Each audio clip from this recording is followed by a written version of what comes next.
Hola a todos, sean bienvenidos a un nuevo Sábado Llega. Yeah. El día de hoy estamos culminando nuestra serie Sin Manchas. Si no han visto los capítulos anteriores, no se lo pierdan. El día de hoy vamos a hablar acerca de un tema el cual hemos titulado Prueba de Integridad. Y es acerca de un personaje que seguramente conocemos por todas las situaciones difíciles que tuvo que vivir, y es acerca de Job. Y lo encontramos en su libro, en el libro de Job, y dice así: hubo un hombre en la tierra de Uz que se llamaba Job. Aquel hombre era íntegro y recto, temeroso de Dios y apartado del mal. Le nacieron 7 hijos y 3 hijas. Poseía 7,000 ovejas, 3,000 camellos, 500 yuntas de bueyes, 500 asnos y muchísimos siervos. Y aquel hombre era el más grande de todos los orientales. Luego Satanás cuestiona la integridad de Job. Dice: aconteció cierto día que vinieron los hijos de Dios para presentarse ante el Señor, y entre ellos vino Satanás también. Y el Señor le preguntó a Satanás: ¿de dónde vienes? Satanás respondió al Señor diciendo: de recorrer la tierra y andar por ella. Y el Señor le preguntó a Satanás: ¿no te has fijado en mi siervo Job, que no hay otro como él en la tierra? Un hombre íntegro y recto, temeroso de Dios y apartado del mal. Y Satanás respondió al Señor diciendo: que Job solo era íntegro o era una buena persona porque Dios lo bendecía o lo recompensaba. Pero extiende por favor tu mano y toca todo lo que tiene, y verás si no te maldice en tu misma cara.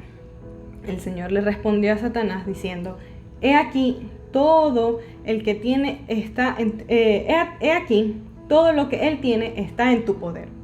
Solamente no extiendas tu mano contra él. Entonces Satanás salió de la presencia del Señor. Satanás arruina la casa de Job y le quita todo: las ovejas, los camellos, los bueyes y a todos sus hijos.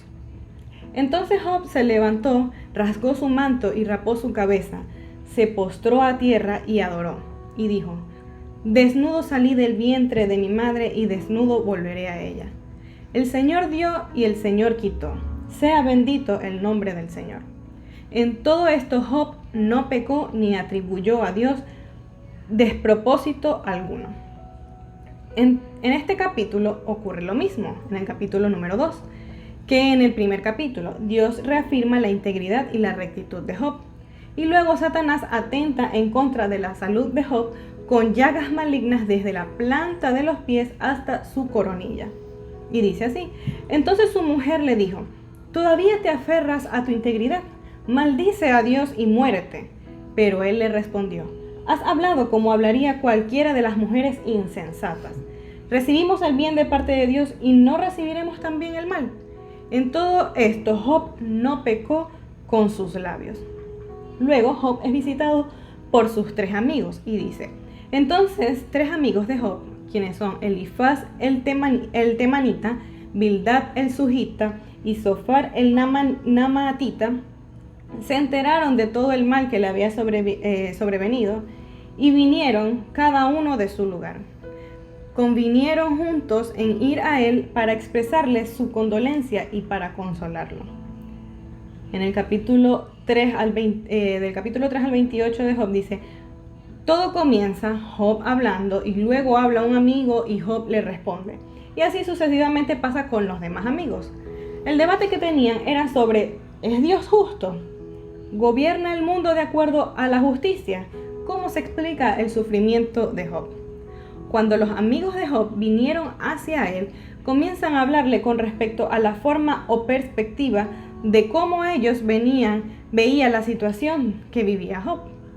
Las acciones humanas versus la justicia de Dios, diciendo que el hombre sano y bueno tendría éxito y recompensa. En cambio, el hombre malvado e insensato tendría sufrimiento y castigo. A lo largo del discurso, en los capítulos del 3 al 28, es Job alegando que él es inocente y que ese sufrimiento no es un castigo divino. El mismo Dios había dicho que era un hombre íntegro y recto. Job en su situación pudo dudar varias veces del Señor, en la disyuntiva de si realmente Dios era justo o de la manera en cómo Dios gobierna el mundo. Sus amigos insistían en que Job era culpable de lo que estaba viviendo y por eso le había sobrevenido toda esta situación. Esto hizo enojar a Job hasta el punto que se molestara con ellos y comenzara a pedirle a Dios una explicación sobre todo este asunto. Job estaba viviendo una situación muy emocional de pensar en que Dios es justo, pero luego se quejaba contra Dios por la situación en la que estaba viviendo. En los capítulos desde el 29 al 31 encontramos que Job comienza a afirmar que es inocente y a demandarle a Dios que le dé una explicación. Demanda que Dios se aparezca personalmente para explicárselo. Dice Job 31:35, «Oh, si yo tuviera quien me oyera, he aquí mi firma, que el Todopoderoso me responda, que mi adversario escriba un acta contra mí». Desde el capítulo 32 al 37, el Busita dice, «Luego apareció otro amigo, el Busita, de la misma manera que los amigos anteriores, y afirma que Dios es justo y que gobierna el mundo de acuerdo a su justicia, pero esta vez trae un argumento completamente distinto al de los otros amigos. Afirma que el sufrimiento que podía estar pasando Job puede ser por un pecado pasado, por una advertencia o un pecado futuro, o para que el Señor trabaje nuestro carácter. Eliú no se toma la tarea que tenían los otros amigos en buscar la causa del sufrimiento de Job, pero sí está seguro de algo, y es que Job estaba equivocado en acusar a Dios. Desde el capítulo 38 al 41, Dios se aparece en un torbellino, y dice que luego de esto, Dios se le aparece en un torbellino a Job y le responde personalmente. Dios comienza a mostrarle a Job cómo funciona todo el universo, cada detalle de su funcionamiento. En el capítulo 38, el versículo 4 y 5 dice, ¿Dónde estabas tú cuando yo fundaba la tierra? Házmelo saber, si tienes entendimiento. ¿Quién determinó tus medidas? ¿Quién determinó sus medidas, perdón? Porque tú lo debes saber. Dios le hace saber que Él tiene puestos los ojos en todos los detalles de la tierra, desde que sale el sol hasta que se oculta. Dios comienza a responder las preguntas y argumentos de Job y la de sus amigos en cómo Dios debía gobernar la tierra. Le hizo entender que su visión o perspectiva de ver las cosas es muy limitada, haciéndole entender que no está en la posición de acusar a Dios. En el capítulo 42 encontramos el arrepentimiento de Job y dice, al final del libro, Job termina reconociendo que sobrepasó sus límites y que estaba equivocado en los argumentos que tenía para acusar a Dios. Dios les habla a los amigos y les dicen que no han hablado correctamente de él como lo ha hecho Job. El libro concluye con la salud, la familia y la riqueza de Job siendo restaurada, más de lo que tenía antes que le fuera quitado todo. ¿Y en cuántas ocasiones nosotros no hemos vivido situaciones como bastante complicadas, difíciles, terribles, dolorosas, en las que hemos llegado a cuestionar a Dios en cómo opera en el mundo? Y nos preguntamos, ¿por qué hay tanta maldad y sufrimiento en el mundo? ¿Por qué sufren los justos? ¿Dónde está el Dios ¿Dónde está Dios en los momentos de dolor? Y sabemos que Dios tiene el control de todas las cosas. En Salmos 7:35 dice, encomienda al Señor tu camino, confía en Él y Él hará. También Jesús nos enseña que Dios está hasta en los más mínimos detalles. En Lucas 12, capítulo 12, versículo de 7 al 9 dice, pero aún los cabellos de la cabeza de ustedes están contados. No teman, ustedes valen mucho más que pajaritos. Entonces vemos de que Dios hasta los más mínimos detalles los tiene controlados.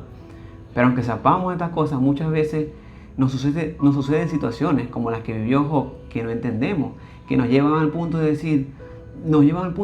que nosotros dudemos de Dios.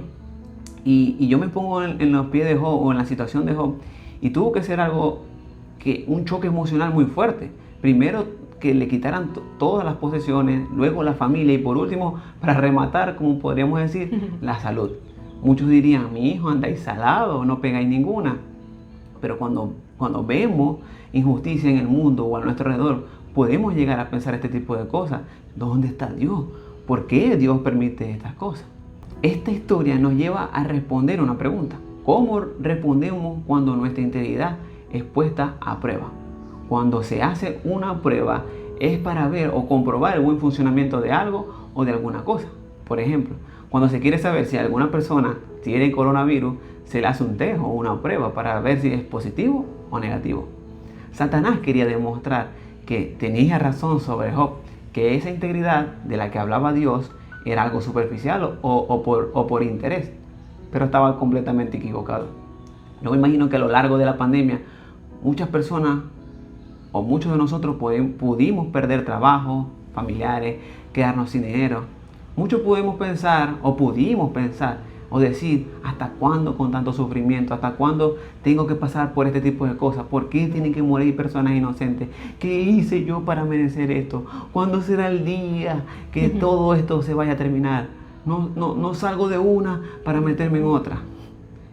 Estamos estudiando la vida de un hombre que experimentó la agonía de la desesperación humana y la aflicción de espíritu que acompaña las tragedias que se produjeron, que lo acompañan tragedias que se produjeron en su vida.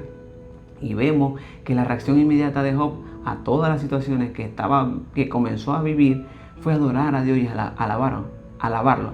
Aún en medio de cuando su esposa le dijo que maldijera a Dios y que se muriera. Entonces yo me pregunto, ¿cómo nosotros hubiésemos respondido ante una situación como esta? ¿O cómo es nuestra respuesta cuando la integridad es puesta a prueba? Muchas veces hay voces que vienen como la esposa de Job a decirnos, ¿y todavía confías en Dios? ¿Estás seguro que te está escuchando? Estás perdiendo tu tiempo. Entonces comenzamos a quejarnos, a echarle la culpa a todo el mundo, echarle la culpa a Dios por las cosas que nos pasan, olvidando que realmente Dios tiene el control de cada detalle del universo. Si nos quedamos bajo la perspectiva humana, vamos a estar confundidos con todo lo que nos sucede. Las emociones nos van a consumir y vamos a estar estancados, sin poder avanzar, sin poder crecer, sin poder aprender, sin solución a todo lo que podamos estar viviendo. Pero si decidimos ver las cosas con una perspectiva divina, confiando en la sabiduría de Dios, podemos reconocer cuando hemos fallado y rectificar en nuestro camino. Reconocer que Dios sí tiene el control de todo. Y es que en ocasiones somos expertos en buscar soluciones donde no debemos. Escuchar lo que queremos escuchar. Y es que en este punto, cuando todo se pone cuesta arriba, porque decidimos dejar a un lado el propósito divino que Dios tiene con cada circunstancia en nuestra vida, y que muchas veces también hemos escuchado lo que dice Santiago 1:12. Dice, bienaventurado el hombre que persevera bajo la prueba, porque cuando haya sido probado recibirá corona de vida que Dios ha prometido a los que le aman. En otras versiones dice que soporta con paciencia.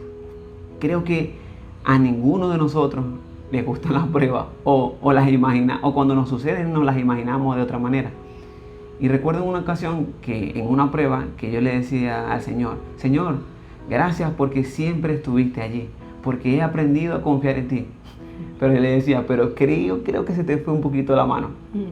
Y este proceso fue en el 2018, que vivimos una situación tipo secuestro express, en la que tuvimos muchas pérdidas materiales.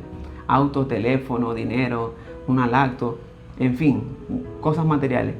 Pero en ningún momento nuestras vidas corrieron peligro, en ningún momento nos hicieron daño. Y el asunto está en que luego de esta situación lo primero que hicimos fue darle gracias a Dios, adorarlo, porque nada nos había pasado. Todo simplemente habían sido pérdidas materiales.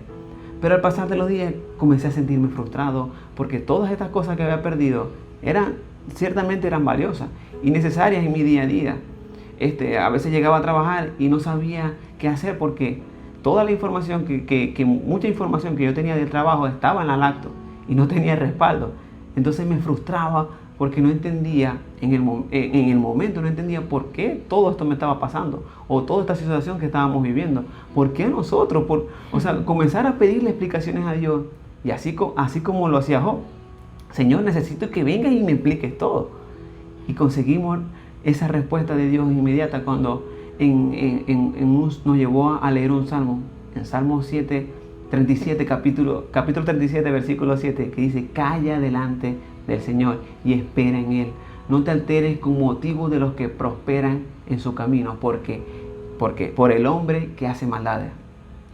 El Señor nos enseñó a soportar con paciencia, a quedarnos callados, porque Dios nos ama, Dios tiene cuidado de nosotros, pero necesitamos soportar, necesitamos perseverar en la prueba de nuestra integridad, totalmente sin mancha. Y esto nos lleva a la transformación de nuestro carácter, nuestro cambio de actitud, de queja, a que lo adoremos y alabemos a Dios. Podemos estar confundidos y en un sinfín de emociones como se encontraba Job, pero en la historia se resalta que siempre fue honesto con sus amigos y con Dios, para reconocer delante de Dios que estaba equivocado con sus argumentos, de pensar que Dios no era justo con todo lo que podía estar viviendo. Debemos de cambiar la actitud para que dejemos de perder el tiempo en discutir con Dios. Debemos cambiar esos argumentos en nuestra vida por argumentos que nos lleven a confiar plenamente en Dios. Y es que hay momentos en los que Dios no puede explicarnos la vida como nosotros queremos. Y hay ocasiones en las que tenemos que confiar en que todo el sufrimiento que hay es porque todo el sufrimiento que nosotros vivimos no tiene que ver con que nosotros seamos malos. Nuestro Señor Jesucristo pasó por un sinfín de situaciones de sufrimiento hasta el punto de ser crucificado, morir en la cruz, para que hoy en día todos nosotros pudiésemos tener la salvación y ese acceso libre al Padre. Para hallar la respuesta debemos acudir a Dios. La solución está en buscar una intimidad con Él, en que nosotros podamos cultivar una relación a diario, una vida de oración. Nosotros somos los instrumentos de Dios para que Él pueda llevar a cabo sus propósitos, algunos de los cuales son tremendamente complicados, que no podemos ni siquiera nosotros imaginarnos, ni siquiera también, mucho menos entenderlo. Y el apóstol Pablo nos enseña en Romanos 8:28 que sabemos que todas las cosas nos ayudan para bien. ¿A quiénes? A los que lo aman, a los que amamos a Dios, a los que son llamados conforme a su propósito. Necesitamos confiar en la sabiduría de Dios cuando nos encontramos en momentos de sufrimiento. En vez de buscar las razones o quejas, confiar en que Dios sabe lo que está haciendo y no nos va a dejar a un lado, en ningún momento. Y también nosotros no podemos dejar a un lado nuestra integridad. Así es. Esta ha sido la enseñanza de hoy. Esperamos que sea de mucho provecho para todos, de mucha bendición. Recuerden dejar sus comentarios, compartirla con sus amigos, suscribirse a nuestro canal y darle like si les gustó. Y nos vemos en una próxima oportunidad.